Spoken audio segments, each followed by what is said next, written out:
ভারতের রাজধানী নয়াদিল্লির ঐতিহাসিক লালকেল্লার কাছে যাত্রীবাহী গাড়িতে ভয়াবহ বিস্ফোরণে প্রাণহানির সংখ্যা বেড়ে ১৩ জনে পৌঁছেছে।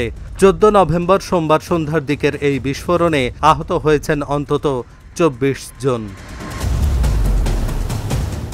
এনডিটিভির প্রতিবেদনে বলা হয়েছে, ভারতের অন্যতম গুরুত্বপূর্ণ ঐতিহাসিক পর্যটন স্থাপনা লালকেল্লার পাশের এই বিস্ফোরণ ছিল অত্যন্ত শক্তিশালী। স্থানীয় সময় সন্ধ্যা ৬টা ৫২ লালকেল্লা মেট্রো স্টেশনের কাছে একটি হুন্দাই i20 গাড়িতে বিস্ফোরণ ঘটেছে। এছাড়া একেবারে ধ্বংসস্তূপে পরিণত হয়েছে কয়েকটি গাড়ি। দিল্লি পুলিশ বলছে, লালকেল্লার পাশে অত্যন্ত শক্তিশালী বিস্ফোরণ ঘটেছে। বিস্ফোরণে আশেপাশের গাড়িও ক্ষতিগ্রস্ত হয়েছে। এই বিস্ফোরণে ২২টি গাড়ি ক্ষতিগ্রস্ত হয়।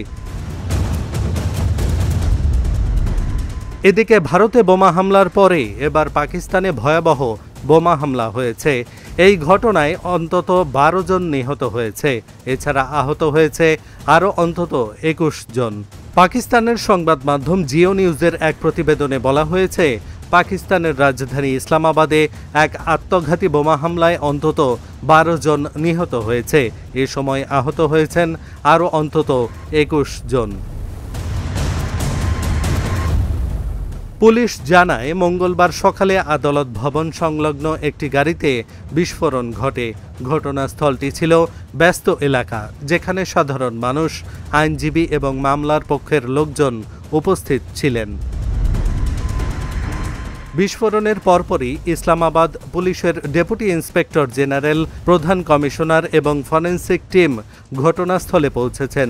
এছাড়া উদ্ধারকর্মী ও আইনশৃঙ্খলা বাহিনী দ্রুত ঘটনাস্থলে অভিযান চালিয়ে নিহত ও আহতদের হাসপাতালে পাঠানোর ব্যবস্থা করেন।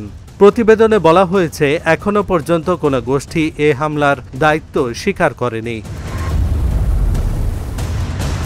এদিকে পাকিস্তানের নিরাপত্তা বাহিনী ২ জন তেহরিকে তালিবান জঙ্গিকে হত্যা করেছে, যারা রাতে খাইবার পাখতুনখোয়া প্রদেশের আফগান সীমান্ত সংলগ্ন শহর ওয়ানার একটি সেনা পরিচালিত কলেজে ক্যাডেটদের জিম্মি করার চেষ্টা করেছিল বলে পুলিশ মঙ্গলবার জানিয়েছে।